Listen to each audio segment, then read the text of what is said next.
Bonjour à tous, c'est un plaisir de vous retrouver à nouveau en ce mercredi 21 mai, dans cette 5e semaine de Pâques. Nous sommes jusqu'à la Pentecôte en ce temps pascal. Nous cheminons à nouveau encore et encore avec le Christ ressuscité. Et aujourd'hui, nous allons poursuivre ce livre des Actes des Apôtres. Nous sommes au chapitre 15, les versets 1 à 6, où il nous sera dit « On décida qu'il montrerait à Jérusalem auprès des apôtres et des anciens pour discuter d'une question, de cette question au sujet de la circoncision. » On envoie Paul et Barnabé à Jérusalem pour poser cette question avec les autres apôtres, puisqu'on se pose la question, est-ce que les nouveaux convertis doivent être circoncis? On verra tout à l'heure ce que nous donnera la méditation de ce jour. Mais tout d'abord, un grand merci à tous ceux qui nous suivent sur les réseaux sociaux, sur YouTube, sur les ondes de Radio Arc-en-Ciel. Un grand coucou à toute la grande famille de Jésus est mon guide qui nous partage chaque jour les lectures qui nous sont proposées et plus particulièrement en ce temps pascal, ce livre des Actes des Apôtres. Avant de parcourir ces versets du chapitre 15, demandons les fruits de l'Esprit Saint avec le mouvement eucharistique des jeunes. Bonne écoute à tous.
Qu'amour et bonté se réveillent chaque matin de la vie, que joie et douceur ensoleillent tous les instants d'aujourd'hui.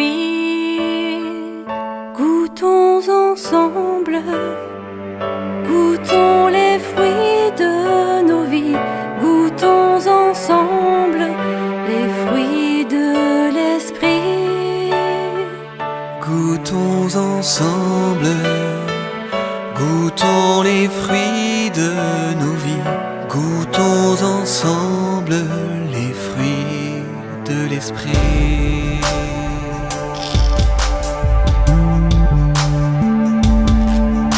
Que bienveillance transparaisse auprès des hommes si meurtris, que fidélité apparaisse, confiance en Dieu dans nos vies. Goûtons ensemble, goûtons les fruits de nos vies, goûtons ensemble les fruits de l'esprit.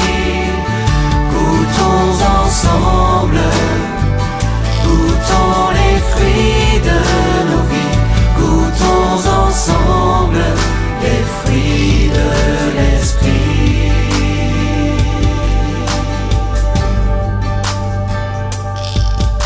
Que la paix dans les cœurs jaillisse, un torrent de liberté, patience et maîtrise surgissent, un moment d'éternité. Goûtons ensemble, goûtons les fruits de nos vies, goûtons ensemble les fruits de l'esprit. Goûtons ensemble, goûtons les fruits de nos vies, goûtons ensemble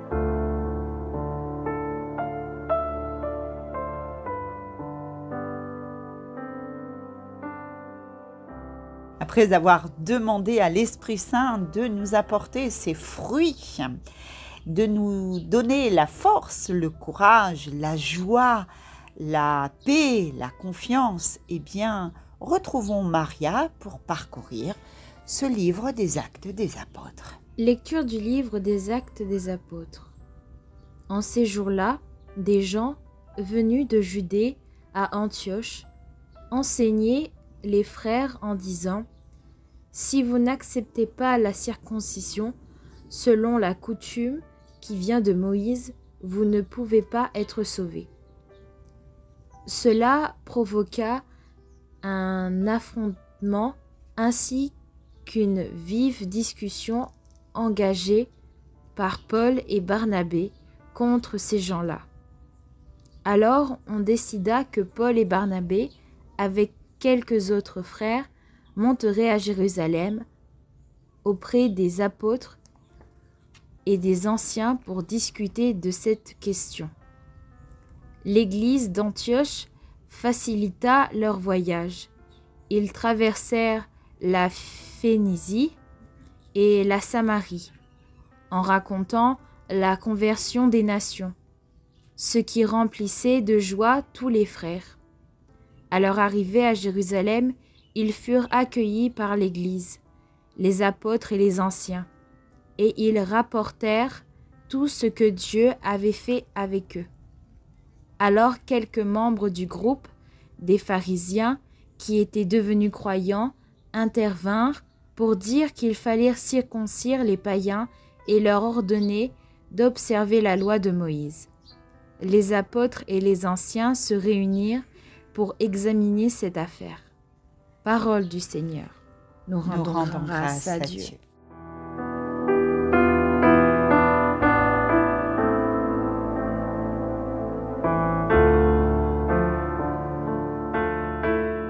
Dans les premiers pas de l'Église, une vive discussion surgit. Faut-il imposer la circoncision aux païens convertis ? Derrière ce débat juridique se cache une question de fond. Qu'est-ce qui sauve ? Les pharisiens chrétiens pensent que l'observance de la loi de Moïse demeure indispensable. Paul et Barnabé, eux, ont vu l'esprit à l'œuvre chez les païens, sans ce signe extérieur. Tous ces signes et ces lois du temps de Moïse étaient bonnes, bien sûr, mais la venue de Jésus a tout changé. Il n'est pas venu abolir la loi, mais il est venu l'accomplir. Est-ce qu'il faut être vraiment circoncis pour être sauvé ? Eh bien non, bien sûr. Toutes ces lois, toutes ces observances ne sont plus aujourd'hui. Ce passage de ce livre des Actes des Apôtres nous révèle 3 points essentiels. Premièrement, la tentation de mettre des conditions humaines à la grâce. Deuxièmement, la valeur du dialogue. Troisièmement, la centralité de la foi en Jésus. Si nous avons foi en notre Seigneur, si nous avons confiance en lui, alors il nous suffit de nous abandonner à lui et de le suivre, d'être des Christ à notre tour, d'aimer comme il aime, d'agir comme il agit, de marcher comme il marche. L'Église ne tranche pas seule. Nous formons l'Église. Nous sommes l'Église. Et là, dans ce livre, eh bien, Paul et Barnabé réunissent l'Église. Et elle se réunit tout d'abord pour écouter les expériences, chercher le discernement communautaire. Le pape François nous le disait, un chrétien seul est un chrétien en danger.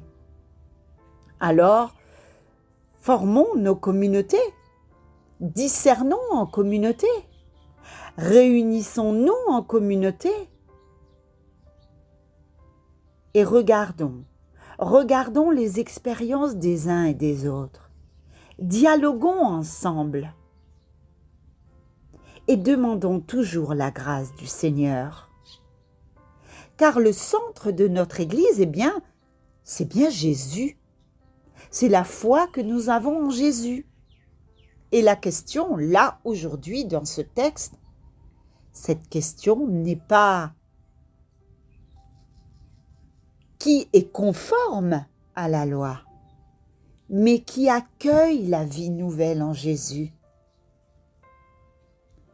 Ce livre des Actes des Apôtres, ce chapitre 15 au verset 1 à 6, nous rappelle que la nouveauté de l'Évangile dépasse nos cadres culturels et religieux.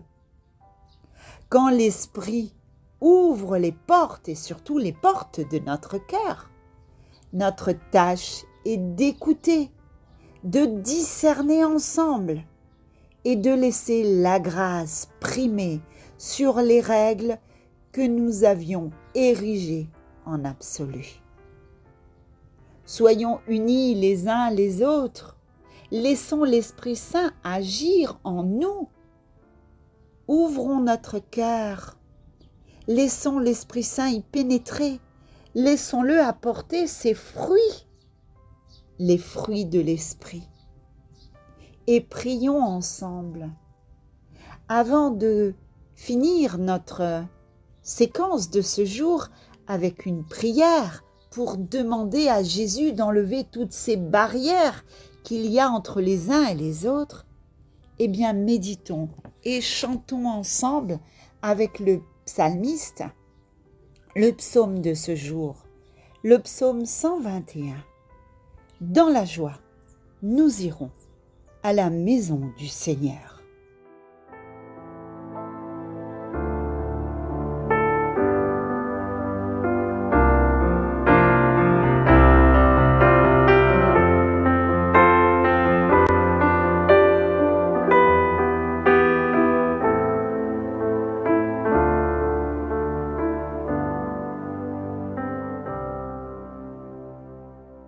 Dans la joie, nous irons à la maison du Seigneur. Dans la joie, nous irons à la maison du Seigneur. Dans la joie, nous irons. Quelle joie quand on m'a dit à la maison du Seigneur. nous irons à la maison du Dans Seigneur. la joie, nous Maintenant, notre marche prend fin. à la maison du Seigneur. Dans la Devant tes joie, portes, nous irons Jérusalem. à la maison du Seigneur. Jérusalem, te voici la dans tes joie, murs. nous irons Ville où tout à la ensemble maison ne fait du qu'un. Seigneur. C'est là Dans que la montent joie, nous les irons tribus à du la Seigneur. maison du Seigneur. C'est là Dans qu'Israël la joie, doit rendre grâce nous irons au nom du Seigneur. à la maison du C'est là le Seigneur. siège du droit, Dans la joie, le siège nous de la irons maison de David. à la maison du Seigneur. Dans la joie, nous irons à la maison du Seigneur. Dans la joie, nous irons à la maison du Seigneur.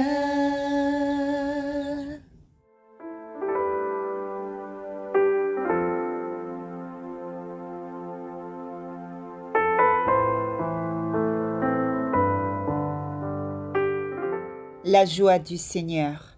Laissons cette joie régner en nous. Soyons des témoins de la joie du Christ. Soyons nous aussi des témoins de la joie et de l'espérance. La joie, l'espérance, la paix. Laissons le Saint-Esprit agir en nous.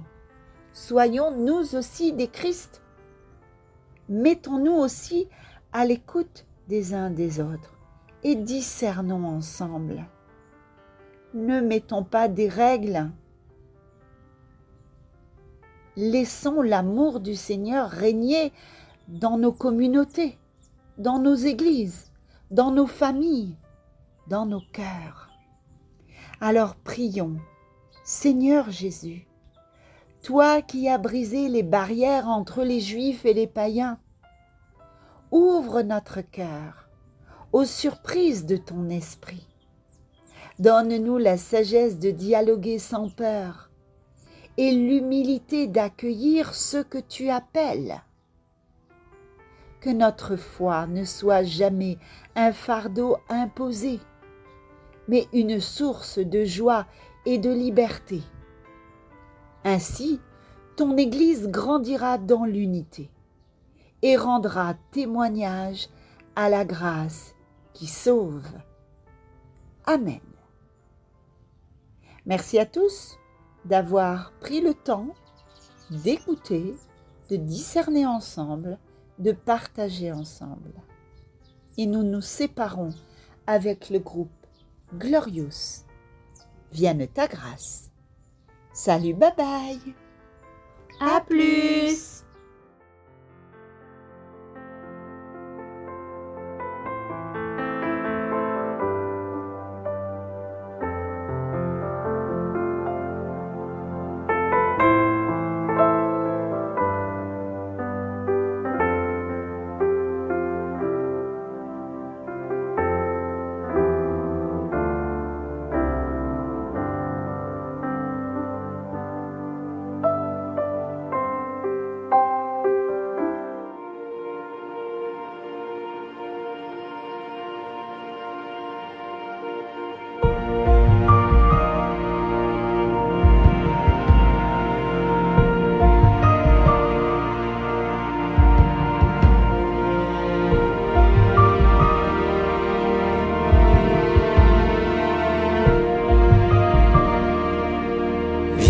Abreuver de lumière, de bienveillance et de clarté. Ta miséricorde éternelle vient dans nos cœurs tout relever, et tomberont toutes nos lois quand viendra la gloire des cieux. Et je répondrai dans la foi, tu es mon Seigneur et mon Dieu. Vienne ta grâce en nos misères, et dans la grandeur de ton nom, viens déposer sur notre terre la douceur de ta guérison. Vienne l'Esprit qui nous libère, et dans la beauté de ton nom, naît dans le cœur de notre Père l'amour infini du pardon.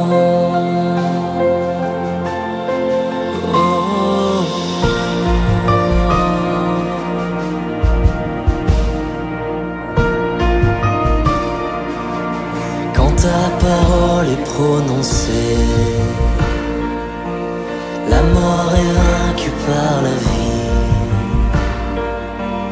et dans tous nos cœurs délaissés se manifeste ton esprit. Que vienne en nos vies le réveil que ton amour a désiré. Dans la foi je ne tremble pas, car Jésus ma vertu c'est toi. Vienne ta grâce en nos misères, et dans la grandeur de ton nom, viens déposer sur notre terre la douceur de ta guérison. Vienne l'Esprit qui nous libère, et dans la beauté de ton nom, naît dans le cœur de notre Père